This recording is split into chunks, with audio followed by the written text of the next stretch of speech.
Sige, tayo ay umawit muna. I surrender all. Hello. Ayan.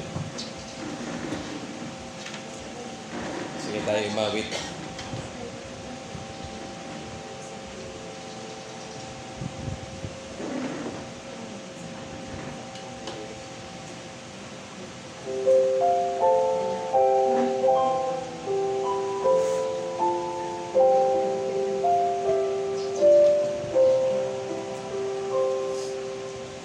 All to Jesus I surrender all.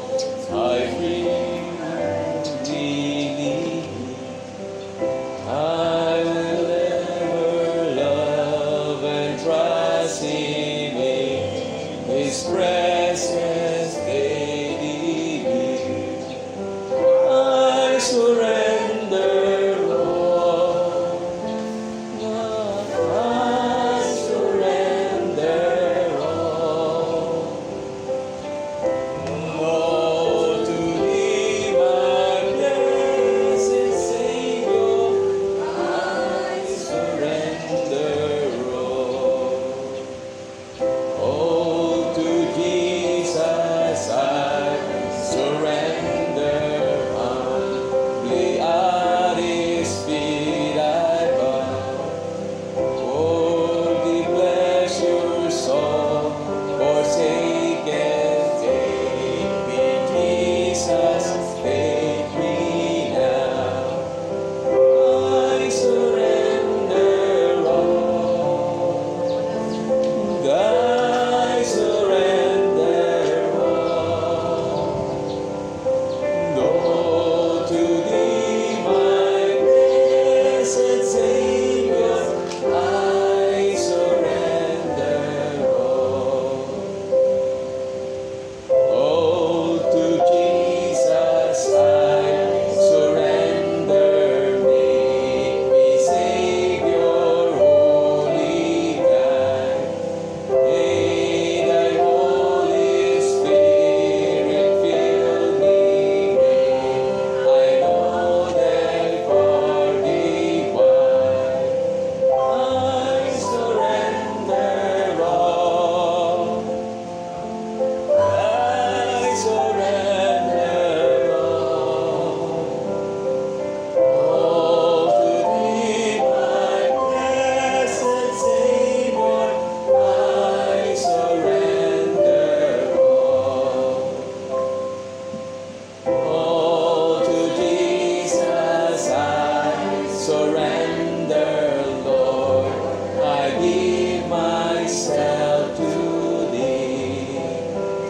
Fill me with Thy love and power, let Thy blessings fall on me.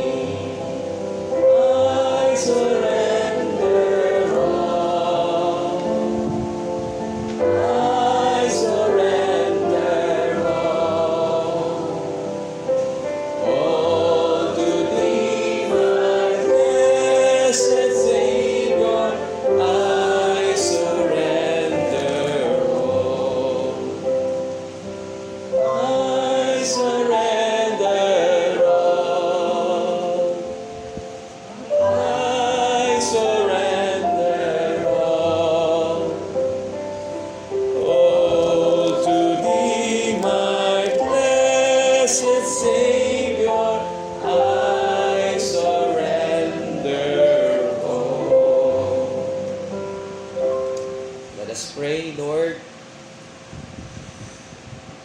We surrender all to You, all our burdens, or our loads, Lord, heavy loads that we always carry, heavy loads that troubled us. Everything, Lord, we rely on You. You're our refuge, our strength, our rock. Wala po kaming pupuntahan, Panginoon, kung di sa iyo lamang na may hawak ng lahat ng mga bagay dito sa mundo. Kayo ang aming security. Kaya sa inyo po kami nagpapasako. Samahan niyo po kami sa aming pag-aaral ng iyong salita sa hapon na ito, Panginoon. Sa pangalan ng Panginoon Kristo. Amen.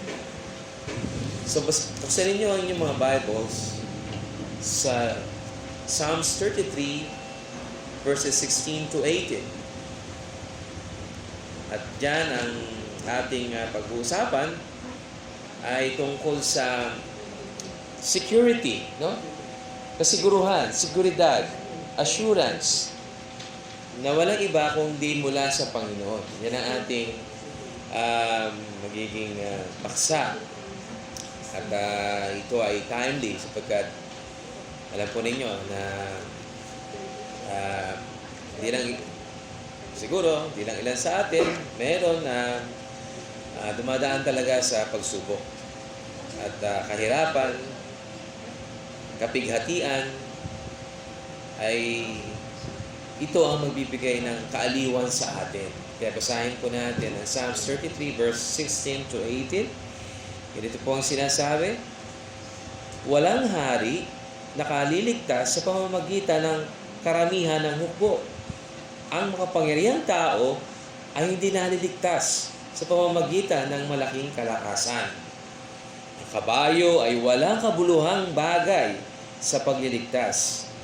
Hindi niya iniligtas ang sinuman sa pamamagitan ng kanyang malaking kalakasan.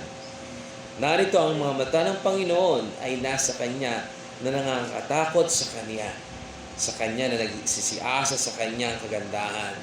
Behold, the eye of the Lord is upon them that fear Him, upon them that hope in His mercy.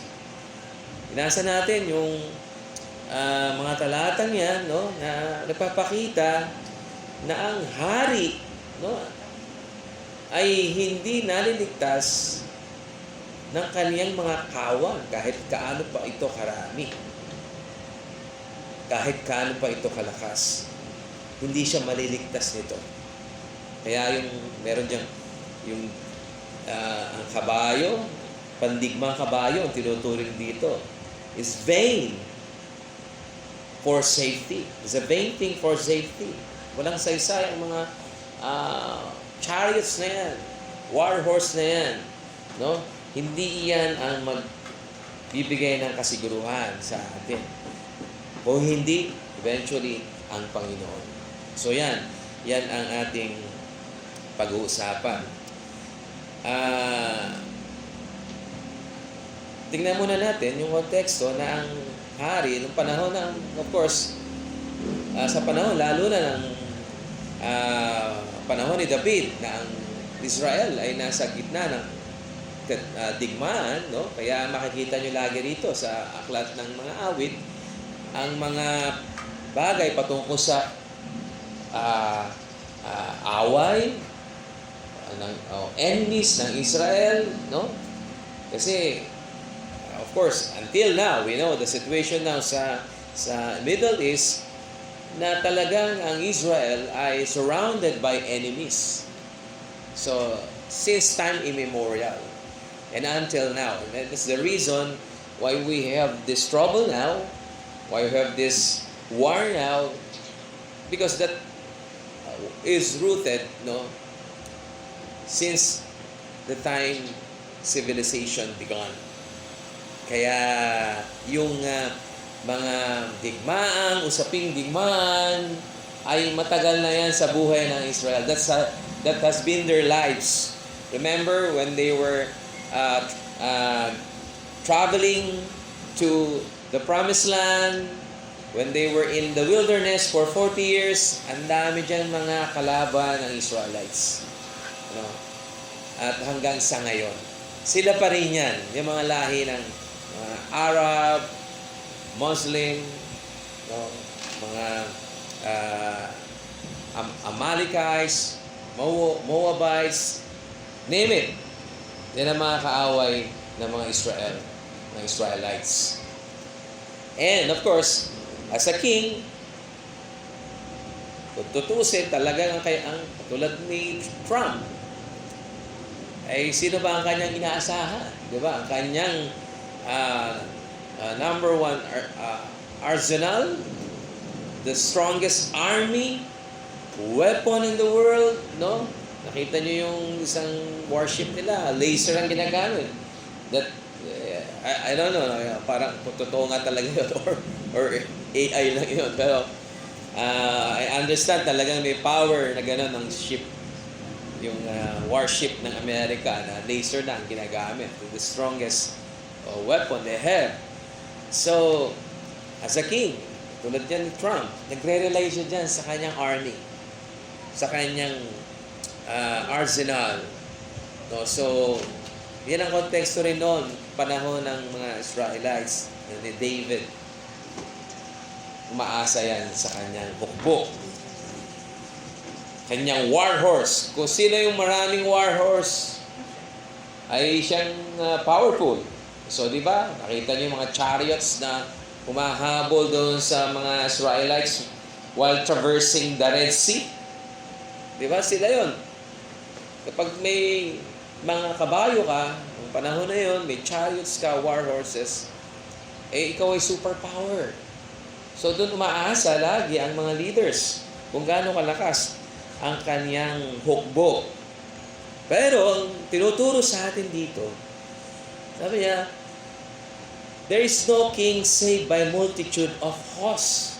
Walang hari na nakaliligtas sa pamamagitan ng karamihan ng hukbo. Yun ang sulat dito sa mga awit. Ito ang sinasabi. At wala rin mga kabayo na makapagliligtas sa kanila. Sapagkat ang kaligtasan, dito literal na kaligtasan at maging spiritual na kaligtasan ay sa Panginoon, sa Diyos lamang. Kaya dito, huwag tayong umasa sa ating lakas, sa ating skill, sa ating connection, sa ating influence, sa ating resources. Because ultimately, those things cannot save us. No? Huwag tayong umasa sa gawa ng tao. Huwag tayong umasa sa mga material na bagay. Ang isang abogado ay hindi ako maasa sa aking skill, strategy para ako manalo sa kaso eventually. So, it has been my principle na talagang i-rely ko everything sa Diyos.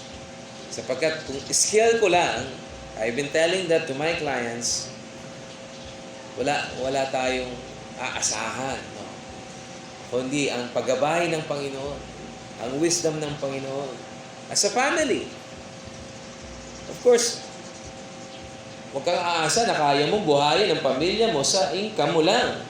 Of course, totoo yun. O magiging stable ang pamilya mo dahil sa pera lamang. Or ikaw ay nasa politiko, maasa ka sa connection mo, sa impluensya mo, eventually, those will fall. Those will go to nothing. Hindi mo aasahan yan. Lalo na tayong mga mananampalataya.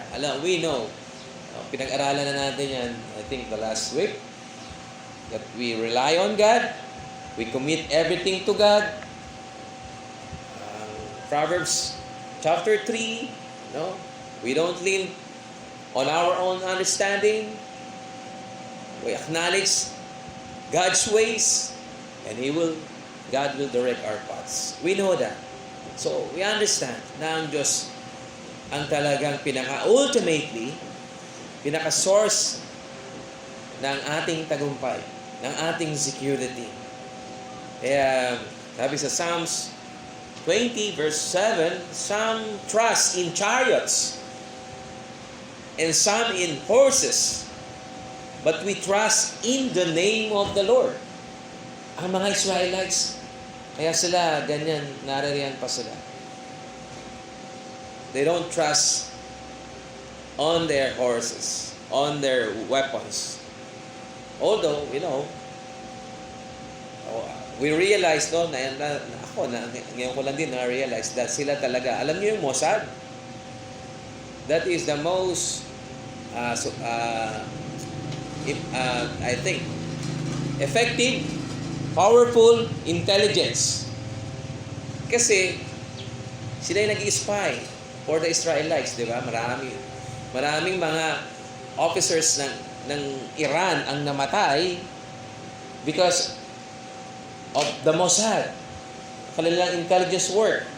Tingnan nyo, very precise yung mga target nila.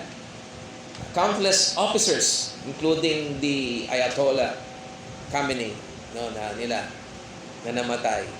Precise, with the precision, exact precision ng missiles nila. Kasi kapag hindi precise yan, madadamay ibang mga civilians. Paano nila nagawa yun? Because of the intelligence. And to know the Bible, coming from the Bible, they are the best intelligence group in the whole world. Because they've been there for 1,000 years. Remember, who are the great spies of the Israelites? Sino? Si Joshua, si Caleb, at yung 10 na palpak na mga spies. Pero, they've been there. Yung panahon ng Jericho, the fall of Jericho, they have the spies before they went to destroy Jericho. So, hanggang sa ngayon, you realize that na ang Israel ay may pinakamagaling na intelligence work sa buong mundo. Intelligence agency. No wonder, baka yung Central Intelligence Agency ng Amerika mas nagre-rely pa sa Mossad. No, yung Mossad ng kanilang parang model. And the truth is talagang naging effective. Pero hindi nagre-rely ang Israel sa Mossad lang, kundi may Diyos sila. Of course, it's very disgusting. Si Netanyahu, sinabi niya kamakailan lamang na walang magagawa si Jesus Christ because they don't believe in Jesus Christ, no? Hindi sila naniniwala kasi wala pa sa kanila, sa mga Hudyo, hindi siya yung Messiah. So that's the sad thing about that, no? That we have to realize na yan din, mayabang din ang Israel ngayon because of that, no? Na they are not Christians. They are not believer of Jesus.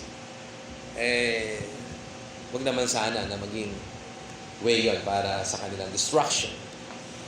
Pero the point is, if you're a Christian, you don't rely on things made by man. Yan. Hindi tayo umaasa dyan. Sapagkat yan ay may panganib dyan that we could call the false confidence, the false hope. Delikado yan. You know, yung I na sa Old Testament, no? Isang maliit na bansa. Very confident sila. Noong pinasok nila ang Kanaan, panalo sila lagi. Pero yung maliit na bansa na na grupo, natalo sila. No? Because of their sin. Merong ginawa na mga kasalanan ang Israelites doon. So, natalo sila doon. They became confident, no? Na overconfident. At yun ang lesson. Kasi umasa sila sa lakas nila. Hindi sila umasa sa Panginoon. Remember, at one point, si David ay nagpagawa ng census, di ba? He counted all his armies, no? Pinarusahan siya ng Diyos. Nagkaroon ng salot doon sa Israel. Kasi umasa si David sa lakas ng army niya. At yun ang ayaw sa atin ng Panginoon. Di tayo maasa sa mga bagay na nagawa natin bilang mga tao. Di tayo maasa sa bagay na nasisira. Hindi tayo maasa sa bagay na nakikita. At para bang yun ang ating security. Hindi ganoon ang tinuturo sa atin. Ang lakas ng tao ay hindi sovereign. Hindi yan as powerful as God's. Hindi ganoon. Kaya hindi tayo umaasa sa lakas ng tao. Ang verse, sabi sa verse 18, Behold, the eye of the Lord is on who fear Him.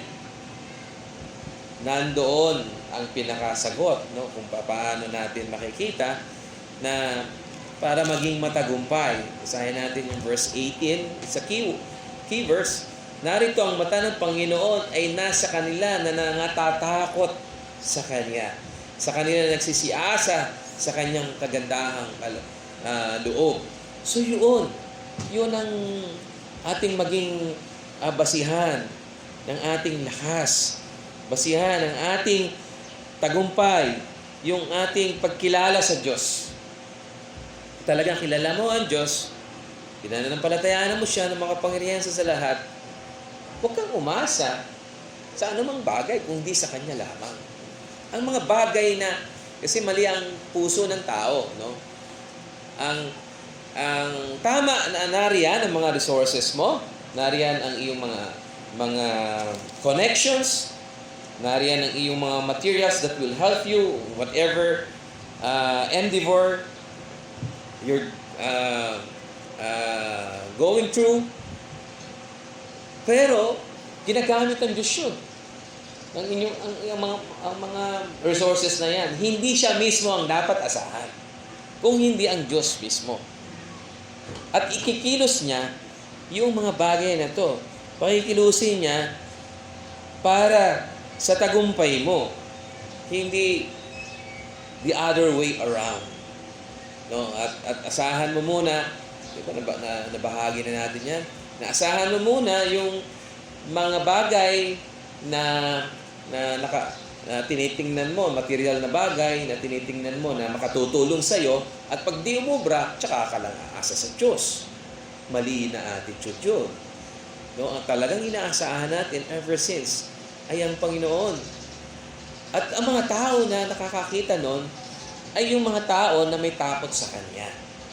So kung kilala mo yung Diyos na pinanampalatayanan mo, may takot ka sa Kanya, meron kang kumbaga submission sa Kanya, doon tayo magiging matagumpay. Doon tayo magkakaroon ng security at hindi sa anumang mga bagay. Kaya remember, ang tinitingnan ng Diyos yung heart natin, yung puso natin. So kung ikaw man ay estudyante, huwag kang umasa na dahil sa sipag mo lang, minsan yung sipag ang inaasahan natin, talino natin, inaasahan natin bilang estudyante, nag-fail din tayo when a student fails sa kanyang exam, frustrating ang, di ba? Very disappointed siya. Frustrating yun para sa kanya. But, of course, yung talino mo, gagamitin ng Diyos para makapasa ka sa exam mo.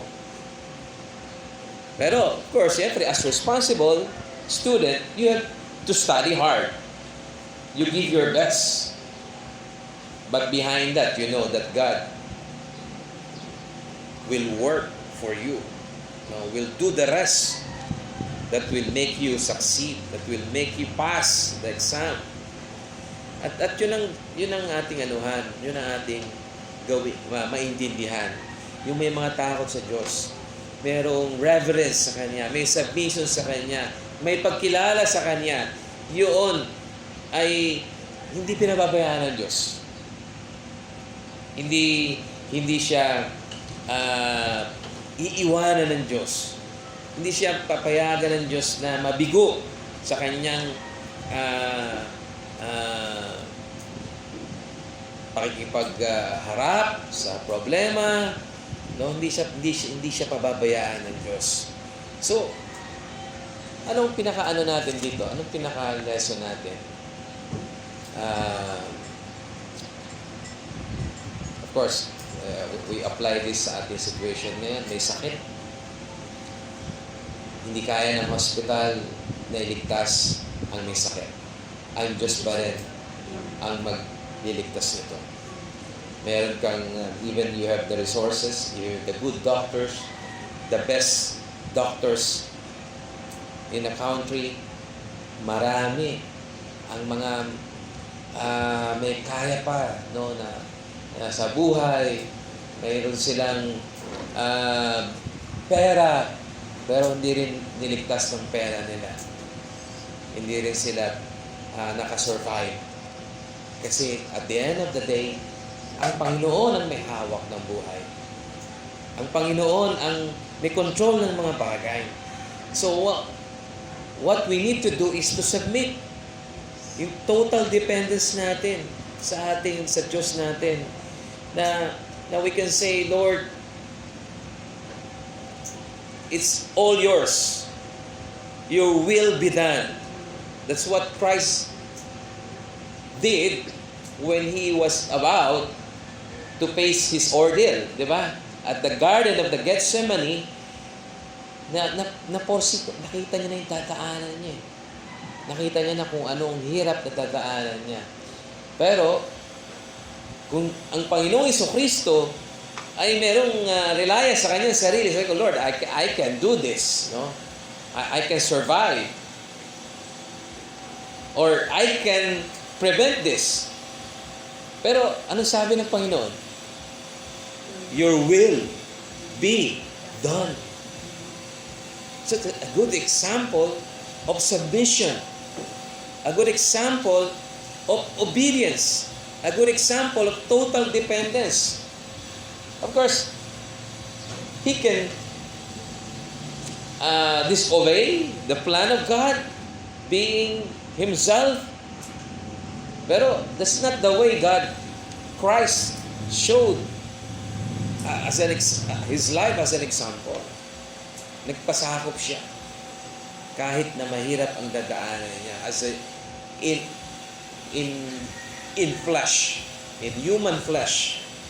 His flesh knows the ordeal that he will undergo, the torture that he will undergo, the suffering that yan ay makikita natin ngayon sa panahon ngayon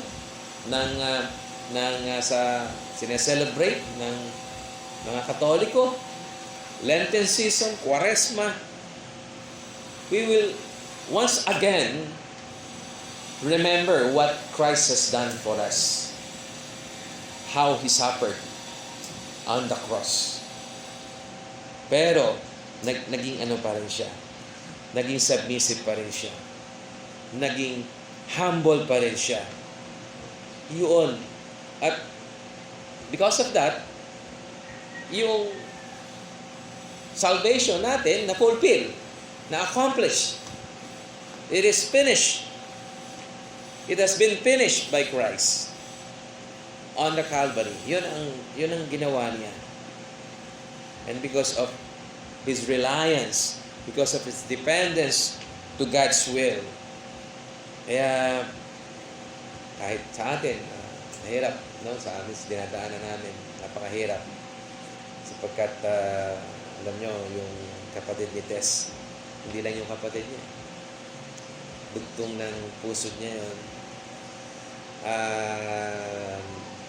Siguro, kung may pinaka-closest person, aside from me sa kanya, and that is her twin sister. So, the ordeal is so difficult. The process ay napakahirap. Kaya lang talagang the Word of God will be our comfort to submit. That we don't rely on just on the medicine, on the doctors. Hindi lang yun talaga. Nasa Panginoon talaga ang buhay ng tao. Siya talaga ang ating aasahan. Napakahirap. Mas mahirap dinaanan ng Panginoon Jesucristo nang siya ay magpasakop sa decree of God, sa plano ng Diyos para to save the human, his people from damnation.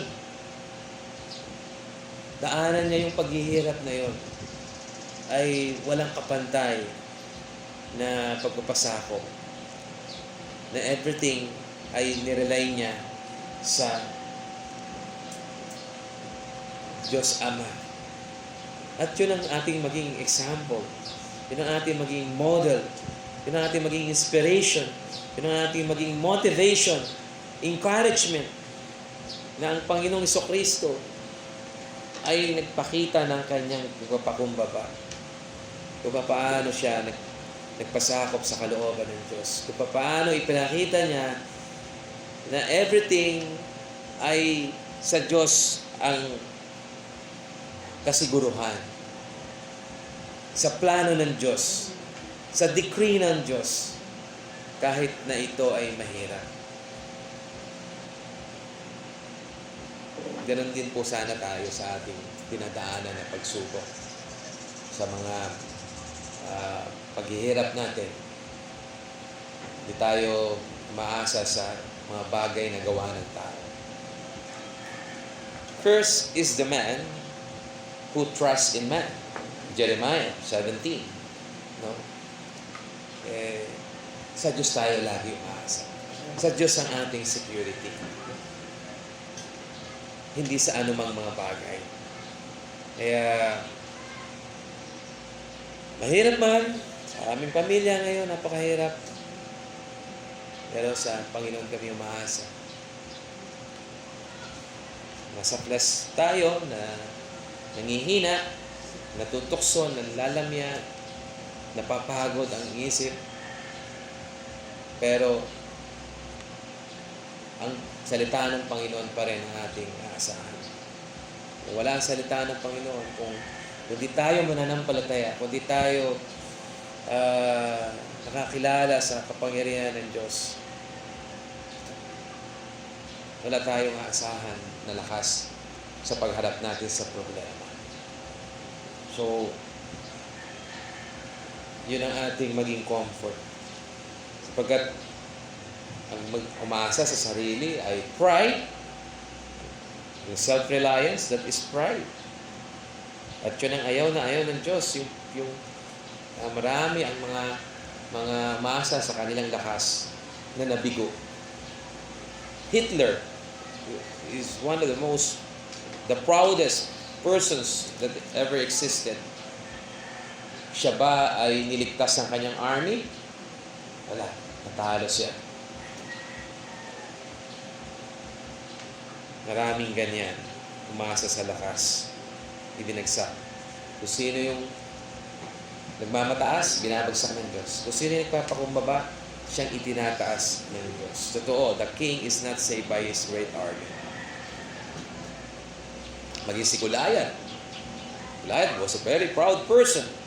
Pero hindi niya akalain na si David, na isang humble shepherd, ay matatalo siya sa digmaan, sa duel. No? Because David, David, he just relied on God. Hindi siya nanangan sa kanyang lakas. Yung pananampalataya niya sa Diyos ng Israel ang nagpanalo sa kanya kay Goliath.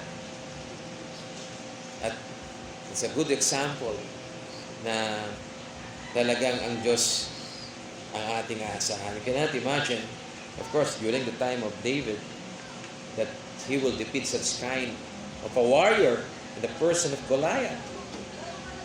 So, sa Diyos talaga tayo maasahan. Even after now, of course, siyempre, sa hirap ng dinadaanan natin, itong crisis sa gasolina, and eventually, crisis in everything. It's a chain reaction Di ba? Di tayo aasa. Maubos ang pera natin. Maubos ang nakaimbak mong gasolina, mauubos at maubos siya. Nakaimbak mong pagkain, mauubos at maubos siya.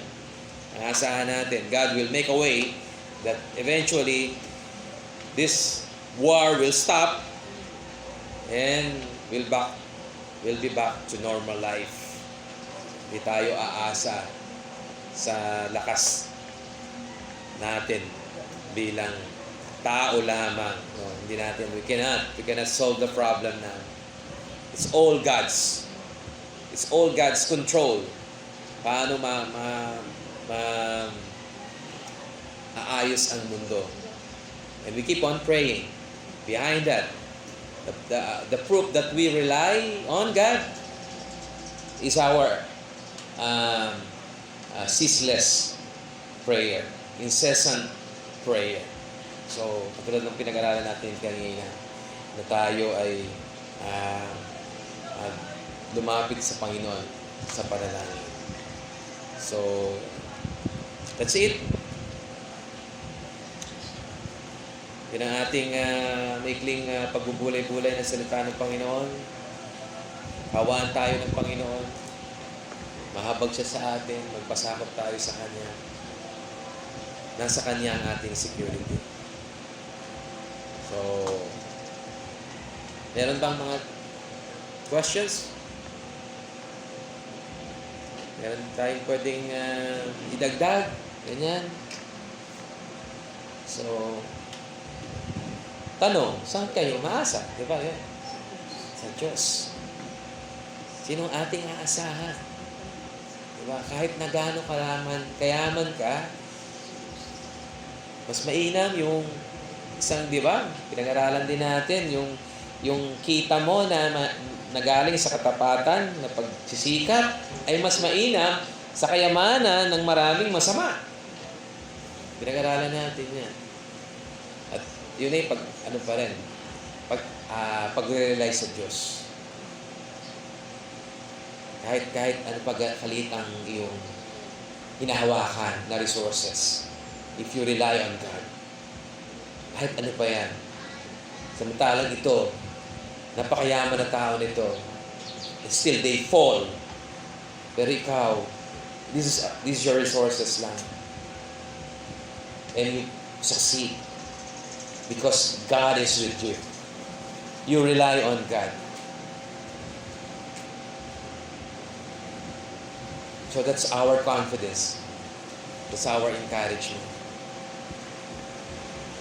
Let us pray.